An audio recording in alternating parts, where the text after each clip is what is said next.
오늘 우리가 함께 나눌 말씀은 히브리서 2장 5절에서 9절까지 말씀입니다.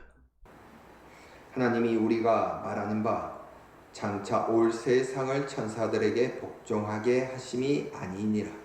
그러나 누군가가 어디에서 증언하여 이르되 사람이 무엇이기에 주께서 그를 생각하시며 인자가 무엇이기에 주께서 그를 돌보시나이까. 그를 잠시 동안 천사보다 못하게 하시며 영광과 존귀로 관을 씌우시며 만물을 그 발 아래 복종하게 하셨느니라 하였으니 만물로 그에게 복종하게 하셨은즉 복종하지 않는 것이 하나도 없어야 하겠으나 지금 우리가 만물이 아직 그에게 복종하고 있는 것을 보지 못하고. 다 같이 공독했습니다. 오직 우리가 천사들보다 잠시 동안 못하게 하심을 입은 자 곧 죽음의 고난 받으심으로 말미암아 영광과 존귀로 관을 쓰신 예수를 보니 이를 행하심은 하나님의 은혜로 말미암아 모든 사람을 위하여 죽음을 맛보려 하심이다. 아멘. 오늘 주제가 무엇이죠? 큰 구원을 이루신 예수. 여러분, 구원이라는 것은 어떻게 생각하십니까? 구약에서 나오는 구원은 여러 가지 형태의 구원이 있습니다. 그런데 구약에서 나오는 대부분의 구원은 자기의 삶에서 구원을 간구하는 거예요. 자기가 힘들고 어려울 때 주여 우리에게 구원하소서 할 때 이 구원은 자기가 지금 겪고 있는 어려운 상황에서 자기를 구원해 달라는 간절한 기도입니다. 그런데 이게 신약으로 오면서 예수 그리스도의 구원은 우리의 삶의 구원이 아니라 우리가 그런 삶을 살아가는 데 있어서 가장 근본이 되는, 즉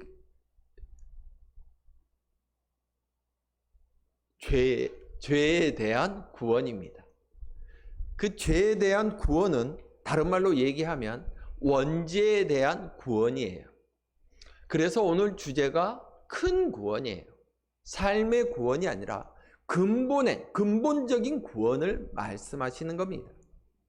오늘 본문 5절 한번 다 같이 보겠습니다. 하나님이 우리가 말하는 바 장차 올 세상이라고 말씀하세요. 장차 올 세상, 장차 앞으로 가면 지금 왔다는 거예요? 안 왔다는 겁니까? 아직 안 왔다는 겁니다. 앞으로 오겠다는 거예요. 이것을 다른 말로 재림입니다. 이것을 또 다른 말로 하면 새하늘과 새 땅입니다. 요한계시록에서는 이렇게 말씀하셔요. 너희들이 새하늘과 새 땅에서 살게 될 것이라고 말씀하십니다. 여러분, 하나님이 새하늘과 새 땅을 우리에게 주시겠다는 거예요. 그러면 새하늘과 새 땅이 왜 주시냐는 거예요. 그 이유가 있을 거 아닙니까? 그랬더니 오늘 본문 5절에서 계속 보겠습니다. 뭐라고 그래요? 세상을 천사들에게 복종하게 하려 하심이 아니라는 거예요. 아멘? 이 말씀을 다르게 우리가 이해하면 어떻게 이해하면 되냐면 하나님이 새하늘과 새 땅을 다시 하나 만드시는 거예요. 그럼 이것은 무엇이냐? 창세기에 있었던 천지 창조를 없애고 다시 한번 세상을 다시 바꾸시는 거예요. 다시 새하늘과 새 땅을 만드시겠다는 거예요. 근데 그 만드시는 이유가 뭐예요? 당신의 영광을 위해서 만드셨을까요? 그랬더니 아니라는 거예요. 천사들의 복종을 위해서, 천사들이 하나님을 수종하기 위해서 새하늘과 새 땅을 만드신 게 아니라는 거예요. 주님의 재림이, 예수 그리스도의 재림이 왜 하시냐는 거예요. 왜 필요하냐는 거예요. 그거에 대한 질문을 우리는 답해야 된다는 겁니다. 그랬더니 뭐라 그래요? 아가서 7장 13절에 보니까 하나님이 이렇게 말씀하십니다. 내가 내 사랑하는 자 너를 위해 쌓아둔 것이로다. 아멘. 우리를 위해서 지으셨다는 거예요. 우리를 위해서 새하늘과 새 땅을 만드신다는 거예요. 여러분, 우리는 창세기에서부터 요한계시록까지 하나님의 말씀이 있는 걸 압니다. 창세기에서 시작할 때 가장 먼저 시작했던 것이 바로 천지창조예요. 그런데 요한계시록에서 말씀하시는데 이 천지창조를 다시 한번 바꾸시는 말씀이 나와요. 요한계시록 21장 1절에서 이렇게 말씀하십니다. 또 내가 새하늘과 새 땅을 보니 처음 하늘과 처음 땅이 없어졌고, 처음 하늘과 처음 땅이 없어졌다는 거예요. 그리고 새하늘과 새 땅을 만드신다는 거예요. 그리고 계속 말씀하십니다. 바다도 다시 있지 않더라. 아멘. 그러면 다른 말로 얘기하면 이 말씀은 쉽게 얘기하면 뭐예요? 새하늘과 새 땅을 만드셨는데 그것을 어떻게? 기존 것을 없애고 그곳에 새하늘과 새 땅을 만드시는 거예요. 그러면 우리가 옷을 한번 생각해 봐요. 내가 옷을 입었어요. 근데 이 옷이 더러워졌어요. 그러면 이 옷에다가 새 옷을 입으면 됩니까? 아니죠. 이 옷을 벗어버리고 다시 새 옷을 입어야 되는 거잖아요. 지금 이 땅에 하나님이 창조하신 그 거룩한 이 세상이 죄로 인해서 더러워진 거예요. 그래서 이 세상을 완전히 바꿔버리는 거예요. 이제 더러워진 세상을 바꿔버리고 다시 한번 새하늘과 새 땅을 창조하신다는 거예요. 그래서 요한계시록 21장 3절에서 계속 이렇게 말씀하세요. 내가 들으니 보좌에서 큰 음성이 다시 이르되 보라, 하나님의 장막이 사람들과 함께 있다고 하시는 거예요. 이게 무슨 말씀이냐면 새하늘과 새 땅을 만드신 이유가 뭐냐고 했더니 사람들과 그곳에 함께 있기 때문이에요.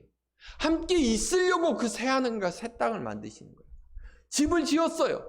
그 집을 지은 이유가 뭐냐 그랬더니 하나님이 그곳에 거하시려고가 아니라 하나님의 자녀, 즉 우리와 함께 거하기 위해서 집을 지었다는 거예요. 여러분, 그게 은혜 아닙니까?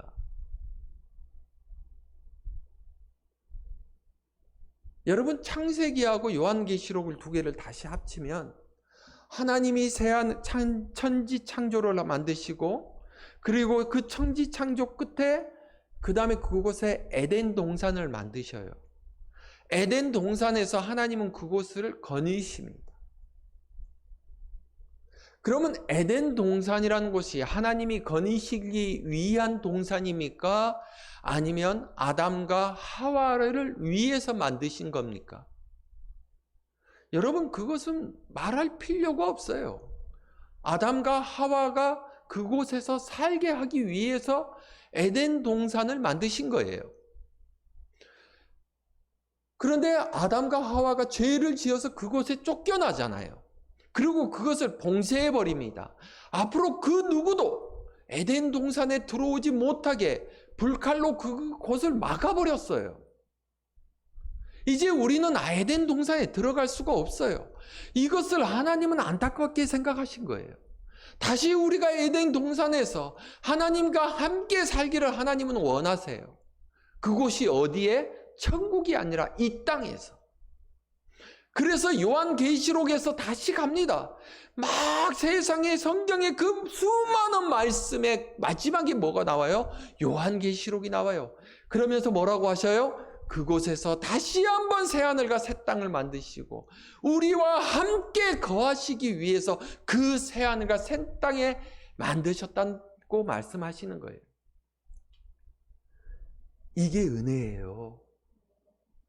그래서 세상은 뭔가를 개발하고 뭔가를 좋게 한다는 것은 과거보다 새로운 것을 계속 만들어가는 것이 세상의 방법인데 하나님의 말씀은요, 다시 원상태로 돌아오는 거예요.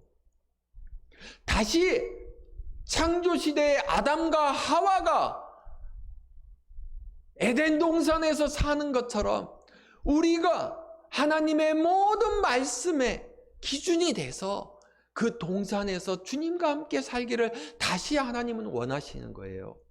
그래서 하나님 끝없이 우리에게 돌아오라 하는 거예요. 세상의 것에 쫓아 살아는 것이 아니라 하나님의 그 에덴 동산으로 돌아오라는 거예요. 그곳은 눈물도 없고 고통도 없고 오직 하나님과 함께 기쁨과 즐거움밖에 없다고 하신 하나님은 말씀하세요. 너희가 죄를 지었음에도 불구하고 하나님은 그것을 용서하고 돌아오라 하는 거예요. 여러분, 우리는 돌아가야 되는 그런 사람입니다. 그런 사람이기에 우리 같은 하나님, 우리 같은 존재조차도 하나님은 끝없이 우리를 부르시는 거예요. 그 말씀이 6절에서 9절, 8절까지의 말씀이에요. 여러분, 6절에서 8절 우리 다 같이 한번 봉독하겠습니다. 시작. 그러나 누구인가가 어디에서 증언하여 이르되 사람이 무엇이기에 주께서 그를 생각하시며 인자가 무엇이기에 주께서 그를 돌보시나이까. 아멘. 아멘. 우리 6절만 한번 다시 보겠습니다. 사람이 무엇이간데.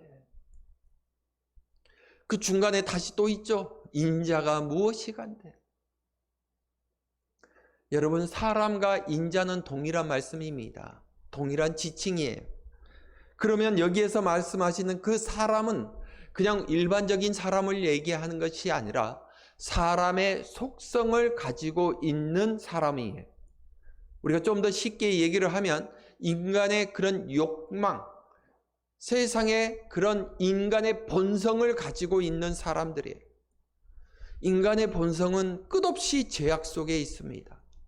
즉 우리 사람은 하나님의 심판을 당해야지만 되는 마땅한 사람이에요.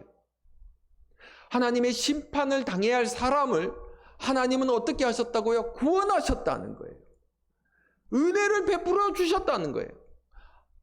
공의와 정의가 있는 하나님, 죄 있는 곳에는 반드시 하나님의 심판이 함께 있음에도 불구하고 죄를 짓고 그것을 잘못인지도 모르는 우리 인간을 하나님은 구원하셨다는 거예요. 그것이 은혜입니다. 그래서 우리 8절에서 보니까 뭐라고 그러십니까? 사람이 무엇이기에 주께서 그를 생각하시며 인재가 무엇이기에 주께서 그를 돌보시나이까? 아멘. 여기에서 돌보신다는 것은 그냥 돌보시는 것이 아닙니다. 원어를 해석하면 그 원어에는 하나의 단어가 파생돼서 복합적으로 말씀하시는데 그 복합적인 말씀이 뭐냐면 그것은 단순히 돌보다 이런 뜻이 아니라 조사하다, 방문하다 그런 뜻이에요. 그러니까 조사하다, 방문하다는 것은 무슨 말씀이에요? 멀리서 야, 자리 있냐? 돈 좀 벌 때 줄게? 이런 뜻이 아니잖아요. 내가 직접 가서 확인하는 거예요. 그러니까 이 말씀은 다르게 얘기하면 예수 그리스도가 하늘에서 영광 보호자에서 우리를 돌보시는 것이 아니라 예수 그리스도가 성육신으로 인간의 몸을 가지고 이 땅에 오시는 것을 말씀하시는 거예요. 그러면 왜 그 거룩하신 예수 그리스도가 우리 이런 이 땅으로 내려올 수밖에 없었냐는 거예요. 그것은 하나의 이유예요. 우리가 더러워지고 우리가 하나님의 자녀로 살고자 하기 위한 하나님의 놀라운 사랑이 그 안에 있는 거예요. 사랑 없이는 우리 같은 사람을 구할 수 없기 때문입니다. 그래서 오늘 이 말씀 6절의 이 말씀 사람이 무엇이간데라는 말씀이 나와요. 우리는 우리 자신이 존귀하다고 생각합니다. 우리는 우리 자신이 거룩하다고 생각합니다. 대단하다고 생각하죠. 그래서 과학이나 그런 데를 보면 인간의 능력은 대단해서 무엇을 만들고 무엇을 이룬다고 생각합니다. 어찌 보면 대단하죠. 얼마나 수없이 상상할 수 없는 과학적인 것을 개발합니까? 의수를 만듭니다. 죽어야 되는 사람을 살리기도 합니다. 인간의 능력은 엄청나다고 생각합니다. 그런데 그게 하나님 앞에서 그렇게 엄청날까요? 하나님 앞에서 그게 견줄 만한 그런 대단한 능력이 있을까요? 아니요. 하나님 앞에서는 우리는 아무것도 아닙니다. 바람에 흩날리는 겨와 같아서 작은 바람에도 흔들리는 우리의 마음을 우리는 볼 수 있어요. 우리는 조그마한 어려운 것만 있어도 두렵고 염려 속에 삽니다. 내 삶 속에 무언가를 답답하고 막히면 여전히 우리는 그 앞에서 나약한 존재의 인간의 모습을 볼 수 있어요. 그런 존재입니다. 죄 속에서 이겨내지 못하고 여전히 우리는 세상의 종으로 살아가고 있는 거예요. 그런 우리를 살리기 위해서, 구하기 위해서 하나님은 직접 오셨다는 거예요. 그것이 하나님의 큰 구원의 시작이라는 거예요. 그러면서 7절 우리 다 같이 읽겠습니다. 시작.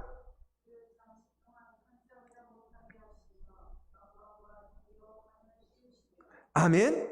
잠시 동안, 그 영원 중에서 잠시 동안 뭐라고요? 7절. 잠시 동안 천사보다 못하게 하시며, 예수 그리스도를 잠시 동안 천사의 수종을 듣고 영광 중에 있던 그 예수 그리스도가 천사보다 못한 우리의 인간의 모습으로 이 땅에 오셨다는 거예요. 그러면서 8절에서 계속 말씀하십니다. 시작. 아멘. 아멘. 여러분, 우리는 복종 그러면 벌써 이제 딱 느낌이, 이거 뭐 좀 시대 흐름에 안 맞는 거라고 생각을 하시는데, 이 복종이라는 것을 다른 말로 하면 다스린다 이런 뜻이에요. 그러니까 세상이 하나님의 질서가 어떻게 되어 있습니까? 하나님이 천지를 창조하시고 우리 인간을 마지막 6번째 날에 만드셔서 그 인간을 사용했다, 이용했다. 아니면 그 인간을 하나님의 대신으로 세우셔가지고 천하의 모든 짐승들을 이름을 지어줬다. 이게 천지 창조의 앞부분입니다. 이 말씀은 다르게 얘기를 하면 이름을 지어줬다는 것이 바로 다스린다는 뜻이에요. 높은 사람이 낮은 사람에게 이름을 지어주는 거예요. 그러면 하나님이 짐승들을 이름을 지어줘야 되는 것이 당연한 거죠. 짐승들이 인간인 아담의 이름을 지어줬습니까? 그렇지 않습니다. 하나님이 아담을 이름을 지어주신 거예요. 그러니까 다른 말로 얘기하면 하나님이 우리를 다스린다는 뜻이에요. 그러면 하나님이 직접 짐승들의 이름을 지어준 것이 아니라 아담을 통해서 짐승들에게 이름을 지어줄 것을 명령하시고 그 짐승들을 아담 앞에 모이게 하는 거예요. 그 자체가 은혜입니다. 아담은 할 수가 없었으나 하나님이 그 짐승들을 불러 모으는 거예요. 그리고 아담에게 그들의 이름을 지어주게 합니다. 다른 말로 무슨 뜻이에요? 아담이 짐승들을 다스리라는 거예요. 아담은 세상의 모든 것들의 이름을 지었습니다. 그게 여러분들이 지금 부르고 있는 그런 짐승들의 이름이고 세상의 이름들이에요. 우리는 지금도 무언가를 만들면 거기에다가 이름을 붙입니다. 왜? 그것은 우리가 그것들을 다스리기 위해서예요. 이게 하나님이 우리에게, 세상에게 했던 질서입니다. 하나님은 우리를 다스리고 우리는 세상을 다스려야 된다는 말씀입니다. 그런데 우리가 죄 가운데 있으면서 하나님의 그 다스림을 거부했어요. 그게 선악과 사건입니다. 그로 인해서 이제 하나님과 우리는 단절이 됐어요. 그리고 아담의 자식인 가인이 그 동생 아벨을 죽임으로써 그 피가 땅에 묻음으로써 세상조차도 이제는 죄 가운데서 우리와 단절이 됐어요. 이제 우리는 세상을 다스릴 수가 없는 존재가 돼버린 거예요. 우리는 이제 세상을 다스리는 것이 아니라 오히려 세상의 종이 돼버렸어요. 그래서 우리는 끝없이 수고하고 노력하고 이 땅에서 살아도 만족을 느끼지 못하고 열매를 맺지 못하고 사는 거예요. 이 땅의 질병 가운데 사는 이유가 무엇이냐고. 그것은 바로 우리가 하나님의 관계를 단절시켜버리는 그 죄 때문이라는 거예요.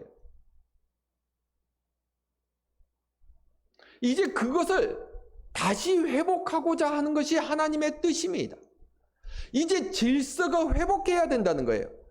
그 질서의 회복은 먼저 하나님과 우리와의 관계라는 거예요. 하나님과 우리의 관계가 다시 회복이 되고 하나님이 우리를 다스리게 된다면 우리는 다시 세상을 다스리는 놀라운 능력을 우리는 회복할 수 있다는 것입니다.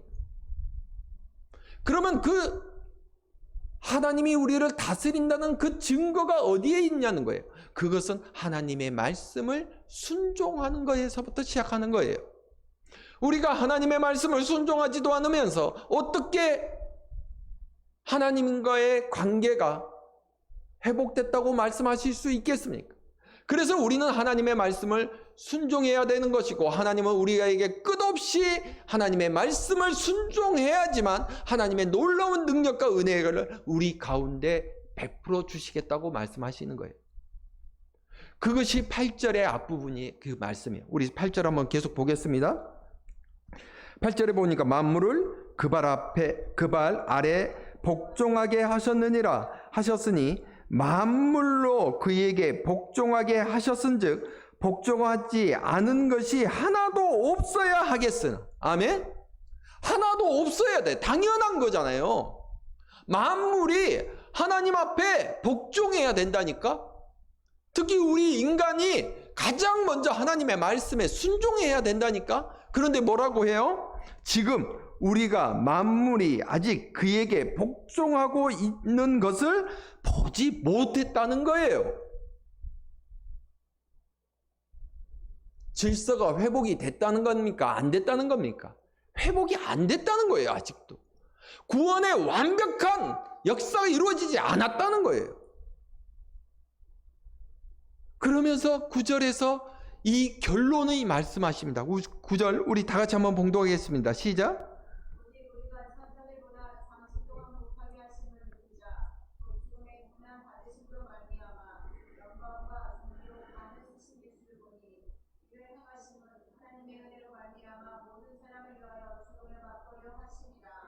아멘. 여러분, 이 말씀은요, 앞에 다만이라는 말씀이 들어가면 우리가 이해하기가 좀 편합니다. 세상이 복종을 하지 않았는데 다만 우리는 천사들보다 잠시 낮아지신 그분이 누구예요? 아까 예수 그리스도라 그러셨잖아요. 아까 5절에서 보니까 천사들보다 못하다고 했잖아요. 응? 그 분이 어떻게 한다고요? 곧 죽음의 고난을 통해서 어떻게 한다고요? 그 영광의 그분이 우리를 대신해서 죽으시는 것을 우리가 어떻게 한다고? 9절 끝부분에 보니까 모든 사람을 위하여 죽음을 맛보게 하려 하심이라. 여러분, 죽음을 맛본다는 것은 이 말씀에서 이게 상당히 좀 잘못된 표현이기도 하는데 좀 쉽게 얘기하려 하면요, 죽음을 우리 대신해서 예수 그리스도가 죽으신 것을 우리가 봤다는 거예요. 우리가 무엇이간데 예수 그리스도께서 영광 중에 천사보다 못한 자리에 오셔가지고 세상의 모든 것들을 다스려야 될 그분이 오히려 잠시 천사들보다 못한 그 자리에 내려오셔서 우리를 대신해서 십자가에 죽으셨다는 거예요. 그 이유가 뭐냐는 거예요. 그 이유로 한마디로 구원이에요. 우리가 하나님의 관계를 회복하기를 원하시는 거예요.